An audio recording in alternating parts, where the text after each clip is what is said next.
സർവമത തീർത്ഥാടന കേന്ദ്രമായ ബുധനൂർ പെരിങ്ങാട് ശ്രീ വേതാളംകുന്ന് പരബ്രഹ്മ ക്ഷേത്രത്തിലേക്ക് വിവിധ ദേശങ്ങളിൽ നിന്നും ആയിരക്കണക്കിന് ഭക്തജനങ്ങളാണ് എത്തുന്നത്.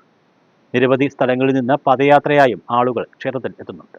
അതിപുരാതനവും പരമപവിത്രവും പഞ്ചഭൂതങ്ങളാൽ നിർമ്മിതവുമായ അപൂർവം ക്ഷേത്രങ്ങളിൽ ഒന്നാണ് ശ്രീ വേതാളംകുന്ന് പരബ്രഹ്മ ക്ഷേത്രം. ശിവപുരാണത്തിൽ രുദ്രസംഹിതയിൽ പറയുന്ന ഭാരതത്തിലെ 108 ക്ഷേത്രങ്ങളിൽ ഒന്നാണ്. ക്ഷേത്രത്തിലെ തീർത്ഥാടന കാലമായ വൃശ്ചികം 1 മുതൽ 12 വരെ നടത്തിവരാറുള്ള 12 വിളക്ക് മഹോത്സവത്തിന്റെ 9ാം ദിവസം കാവിൽ വലിയ ഗുരുതി, ശിവപുരാണ പാരായണം എന്നിവ നടന്നു.